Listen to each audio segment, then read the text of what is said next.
Good morning, my absolutely beautiful friends. I guess it might be afternoon at this particular time, actually, just depending on where you are. But hello, hello, hello. And today I wanted to come live instead of recording the video, but I just wanted to come live and talk about this upcoming moon that we've got coming just in a couple days, the 12th or the 13th of January, just depending on where you live, when that's actually happening for you.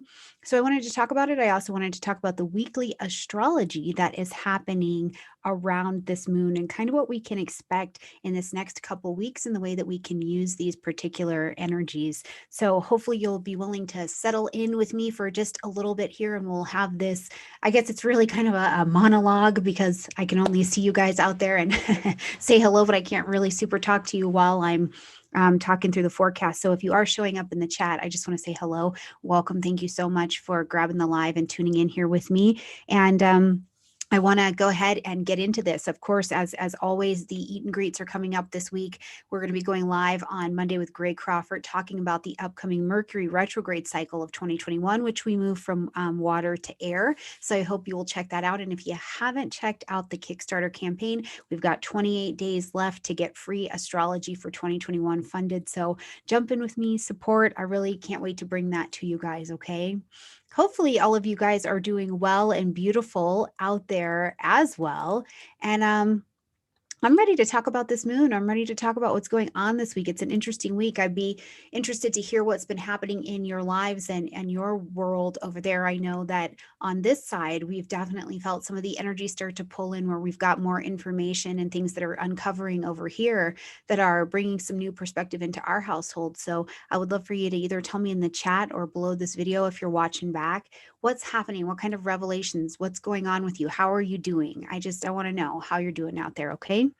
All right, without further ado, my beautiful friends, let's pull up this beautiful chart of this moon that is coming up on January 13th and talk through this, okay? Now, this new moon is a new moon, which the actual astrology, the aspect that is happening when we have a new moon is that the sun and the moon are together in the sky. And we can see that here. We have our two luminaries together. So it tells us that it is the end of a 28-day cycle and we're going to begin something else. But what's happening is that the sun and the moon are conjunct each other. And when the luminaries are together, it means that absolutely anything is possible, right?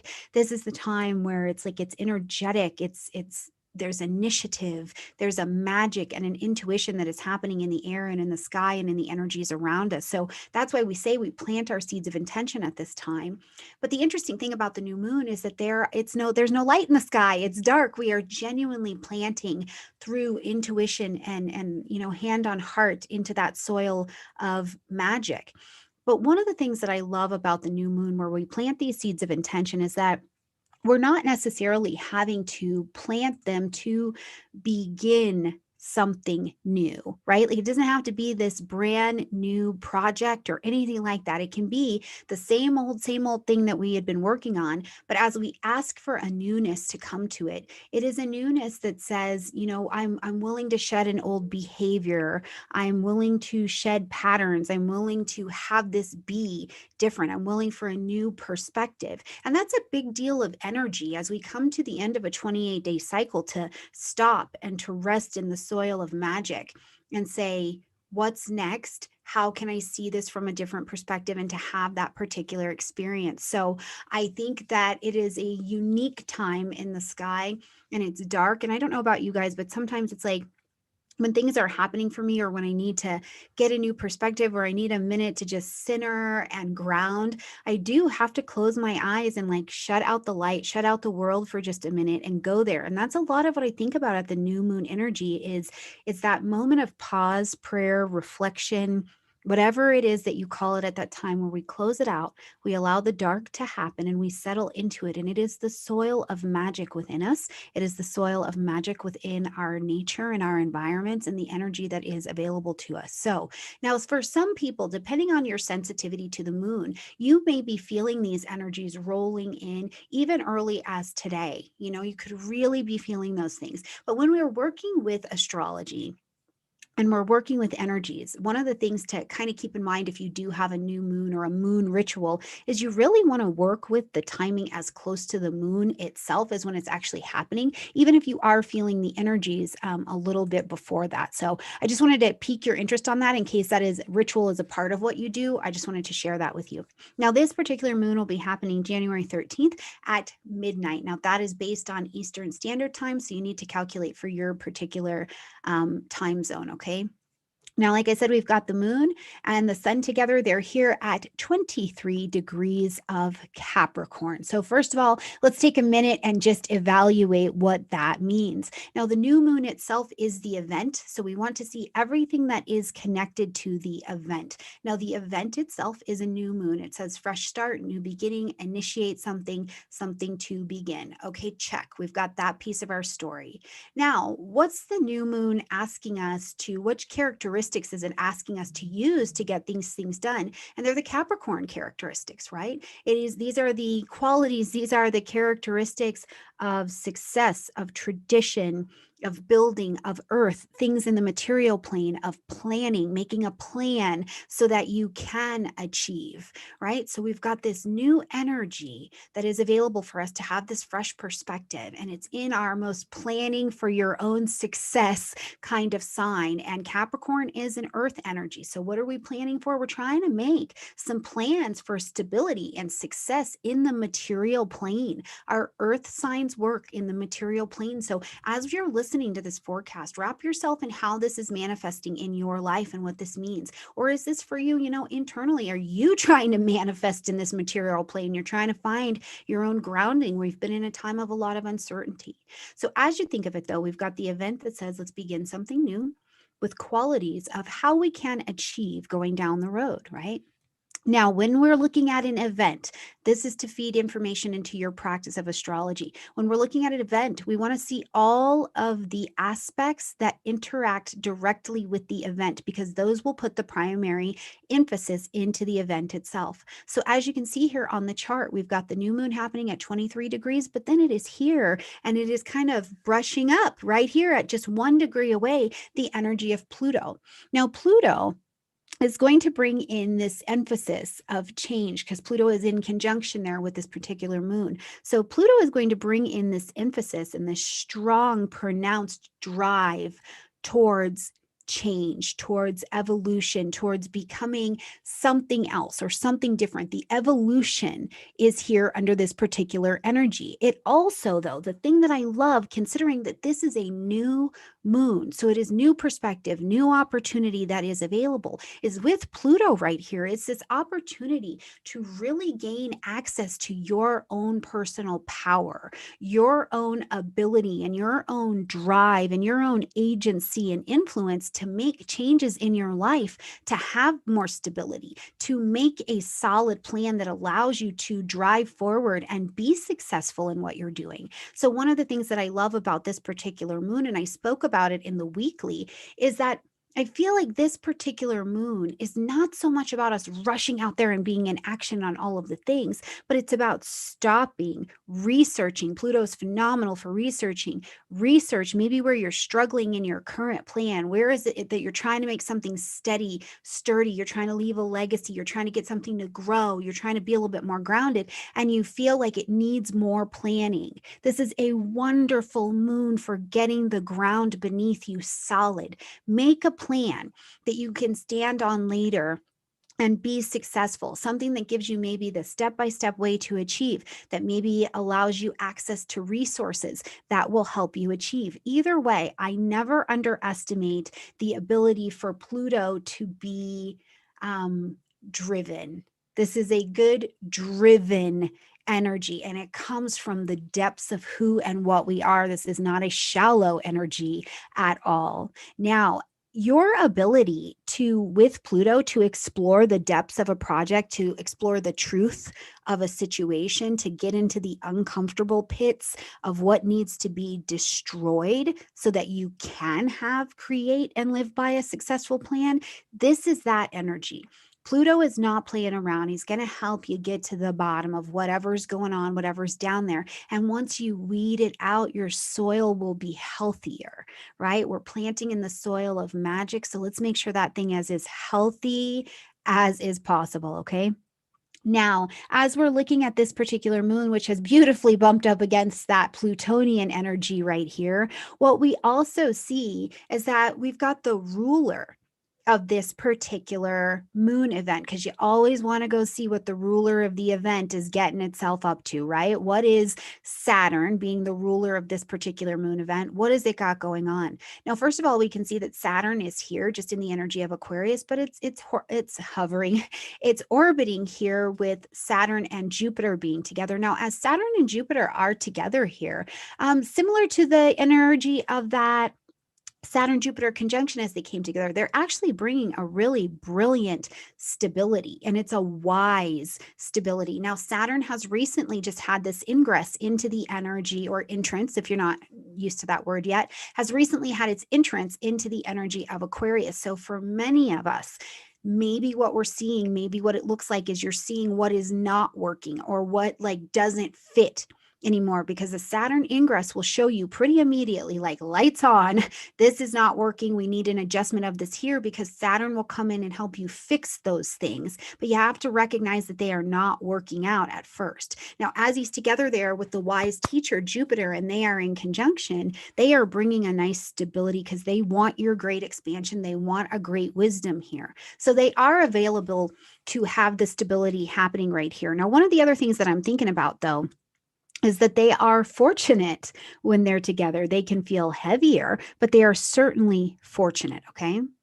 Now, those two planetary beings who are happily wandering together are in a square up here to Mars and Uranus. And I want to cover Mars and Uranus first. As these two energies are traveling together in conjunction up here, although loose by my taste, they're in the energy of Taurus, where Mars is not particularly comfortable, because Taurus is like, yes, we will do it. We will get it done, right? But just at my speed. And Mars doesn't necessarily like that. He's like, Taurus, move it, and Taurus is not about to be convinced to be moving any more quickly than it already is, especially because Uranus is also uncomfortable in the energy of Taurus. So Taurus, the founding, the groundational, I just made that word up, the founding and foundational things in our life that have been very grounded for a long time. So think about your ideas, your possessions, the things that you feel like you possess, even if those are just beliefs. For each of us, they are being shaken and changed, and they're trying to be innovated by that energy of Uranus.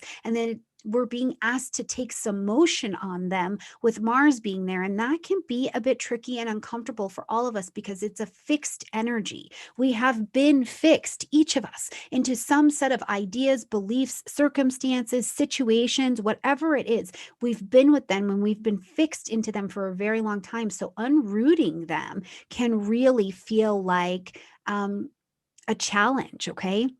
Now, as we see this Uranian and Martian energy coming together, which it's always a mixed bag when Uranus and Mars come together in the first place, they're happily willing to war. They are happily willing to cause a problem or to speed up energy, right? Not to mention Uranus and Jupiter in this particular square are phenomenal as well. Mercury is also involved with this square loose much more tightly than Jupiter. And that can also bring surprising information, unexpected news. We find out something that we didn't know. Pluto's helping us dig. Maybe something's been uncovered that we really didn't realize was down there before.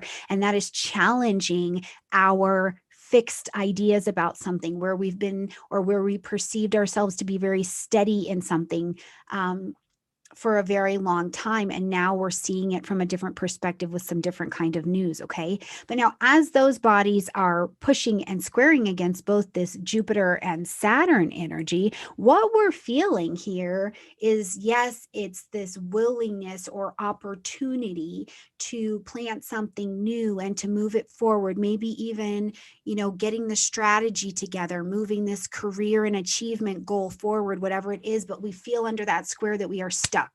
We are facing oppositions to our own beliefs, our own motion, our own plan, whatever it happens to be. So it's like there is this The square creates the tension. The square is the 911 of the astrology aspect. It says, oh my gosh, do something. We have to take an action to get out of this box, to get out of this square, right? So the easiest thing to do is to be impulsive, be rash, be upset, make the rash decision to do something because we feel like something is in the way, something is opposing us, something is frustrating us, something is challenging us, and we want to fight, right? We want to fight, we want to defend. It's fight or flight under this energy. It is genuinely quite uncomfortable. But instead, what that would do is make almost any and everything worse. Instead, we lean into the brilliance of the fixed energy instead of the stubbornness of it, because both Aquarius and Taurus are fixed energy. So we lean into their brilliance to stand and to stay. And so to do that, I want to look for a helper around this particular square. And if you can see here in the chart, we've got Uranus and Mars over here where their little mixed bag of anything could come up between these two. And they are in a trine to Venus, who's over in Capricorn. So they have nice eyes. Whenever we've got an event, you always want to look for the helpers. Just like Mr. Rogers said, when things are going sideways, look for the helpers. And here, Venus is acting as a helper. She's the ruling planet of this energy that's being shaken and is trying to be transformed, although it's highly uncomfortable. So Venus being here in Capricorn in this trine with Uranus tells us that hold on, breathe. It is actually in our best interest to kind of put these surrender hands up for the moment, say, maybe I don't know the exact way out, but I'm willing to learn something else. I'm willing to have value, Venus. I'm willing to have good relationships that are older than me, more mature than me, know how to do it better than me, added to this situation because I can't see exactly what to do. And under this influence of feeling tense and frustrated by the energy and needing to take an action under that square, looking for the helper Venus and inviting her wisdom to the table, she's not overly emotional in the energy of Capricorn, right? Venus is like, uh-oh, I had to get serious real fast. Like, hold on, I got to get it together. There's no crying in baseball, right? So Venus is here not only being the helper, but she's the objective helper to help you see how to make these plans, how to make these changes so that we can achieve, so that this moon can actually be a doorway that opens up into a path forward of something that you can achieve and be successful with. So I think that's really important that we see the helper Venus at this particular moon and at this particular time, because she is doing nothing but showing up at this particular time to help the squad, help the team out, which you can use a little help every here and there, right? Now, the other thing that I think about anytime that I see Venus and Uranus together, it is a genuine love and desire.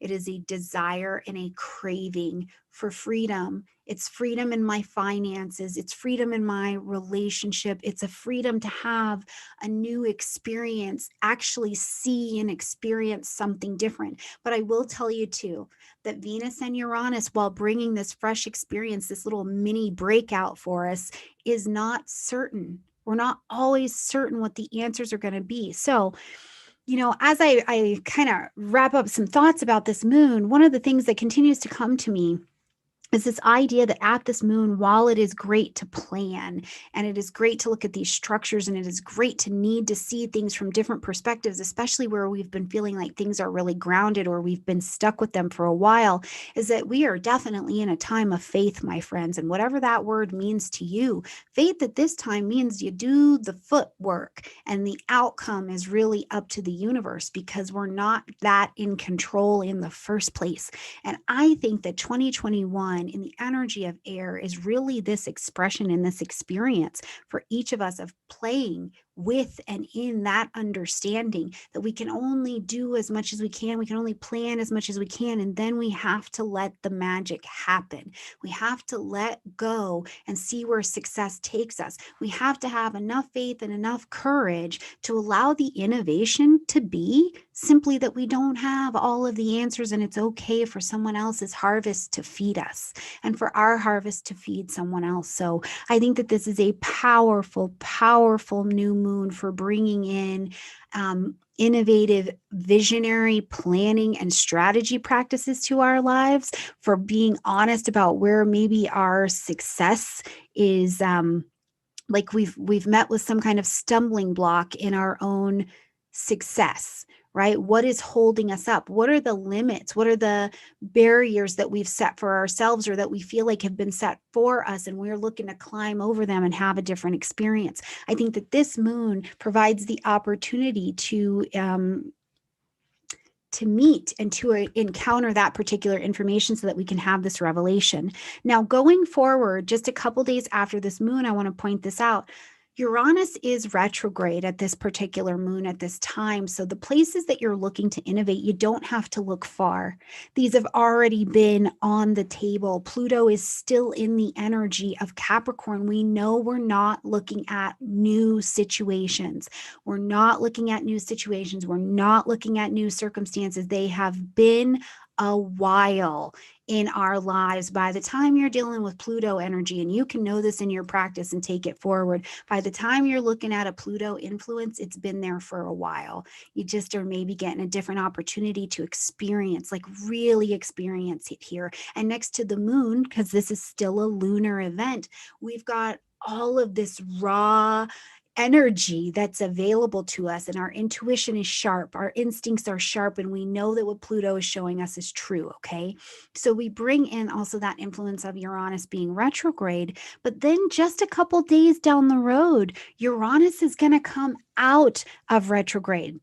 Now, Uranus went into retrograde in August of 2020. Now, this happened at 11 degrees of Aquarius, okay? And he's going to come out of retrograde just here at 6 degrees of Aquarius. So we want to be making a little bit of a note of that, because it's almost as if at this particular time, Uranus is like, okay, this is the last time for a minute. I'm going to show you this stuff. I have shown you where it's too fixed. We need an innovation, but then I've also bumped this up against, squaring against Uranian or Aquarian energy to show you where we can go if you will understand why that fixed idea, why that fixed belief, why doing it this way won't work anymore. So it's like Uranus has already taken us there, did a retrograde to help us cross/re-examine what wasn't working, where we were too inflexible, and where our resources, our food, our ideas needed to be adjusted. And now as he comes out of retrograde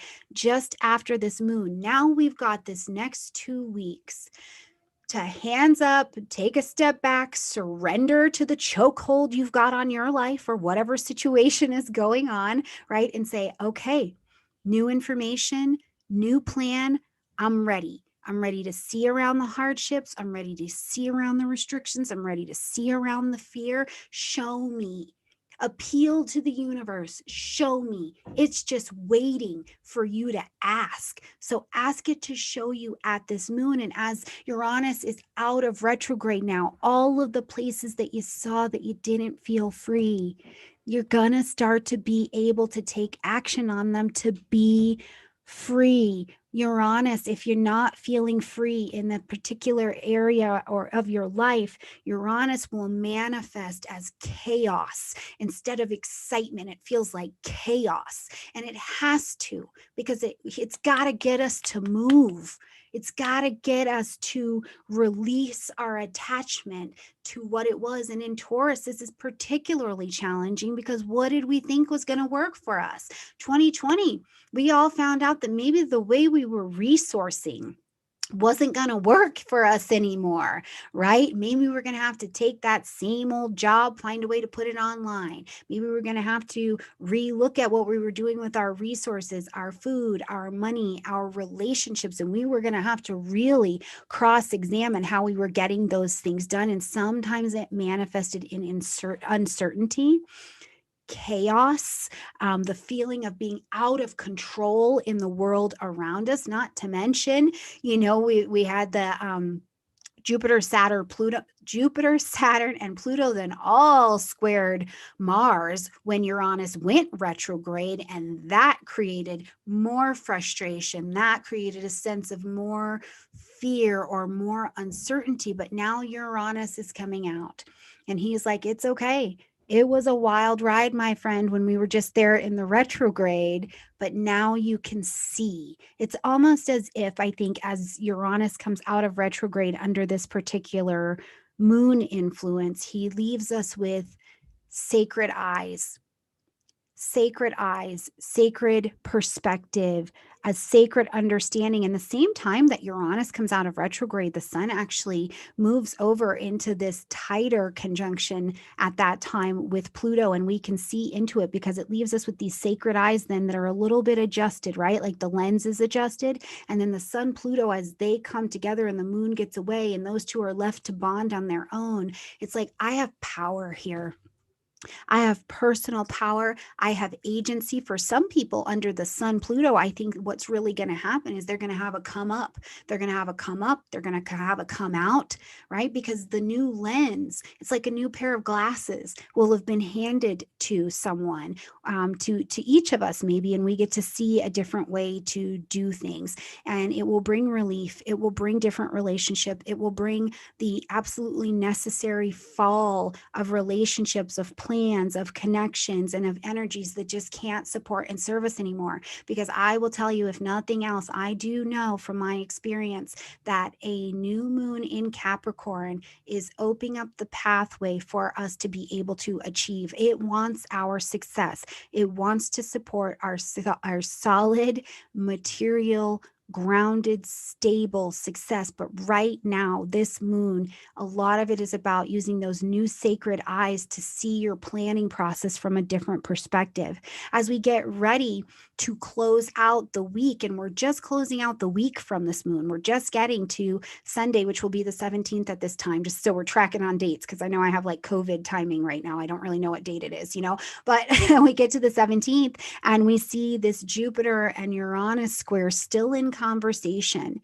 And this is wildly good for being super open-minded. It is wildly good for uncovering information that you just couldn't see before, but it is also wildly good for being very erratic or taking that hasty energy. So remember the ability under these squares to just act irrationally, to defend, to do these things is available. And the reason we astrology together, my astrology soulmates, is so that we have an opportunity to investigate the information before and choose which is the best evolutionary path for our action, which doesn't always mean peace, right? Like love is the most powerful force I think that we have in the world. And love is also firm. She doesn't always show up peacefully with flowers and blowjobs at your doorstep. You know what I'm saying? Sometimes love is saying no. Sometimes love is saying that is not for me. Sometimes love is saying, I can't do that. Saturn's just come into the energy of Aquarius. We're very busy socially. We're very busy online. There's a lot of information going on. There's a lot of uncertainty. Maybe love in this particular case, maybe what you discover and uncover is I got to say no in some places because that's the most love I've got to give right now. And that is extraordinarily powerful. So as this moon is happening, we're just a couple days away from it. I hope you've listened to your weekly forecast so that you can take this, pull it into your chart, look at these degrees on your chart, see which of your houses are talking and interacting so that you can see what's my opportunity, what's my evolutionary action opportunity based on the energies that have been provided for me to step into. Because I absolutely agree with my friend Merlin Rick Levine that As the planets are coming together and they're interacting, that's destiny. That's something bigger. It's something we don't necessarily get to choose, right? That's the destiny. But how you respond, your actions, your reactions, your accountability, that we get to choose. So I hope that this forecast and this look over the moon today, live pretty quick. Hopefully, I didn't take you too much hostage today. I hope it's good. I hope that it helps. I hope it leaves you feeling empowered. If you're going through some stuff out there where you're seeing something about yourself, you're seeing something about your money, you're seeing something about your relationship, you're seeing something about your connections, I hope that this gives you a place to just come back to, close your eyes, go to your own personal new moon space, close your eyes, go to ground, go to the dark, breathe, ask for help, ask for guidance, ask for the courage to change the things that you can and the wisdom to know the difference, okay? All right, my absolutely beautiful friends, I love you so, so, so much. I look forward to seeing you in the eat and greets all week long. I swear to you, I pray so, so, so much that you support the Kickstarter campaign. And if you haven't seen the Kickstarter yet, it's in the description box down below. We have 28 days to go, and we've got some funding to do, you guys. But what we're talking about is free astrology on this page. And I just found out today that Gemini Brett has also offered to come teach a free astronomy 101 class to us to support the Kickstarter. So please share it, support it, and let's get this thing funded. 28 days to go, my beautiful friends. I love you guys, and I will see you. I will see you soon. I will see you because I'm running around the internet. So I will see you guys very, very soon. Okay. Bye, my absolutely beautiful friends.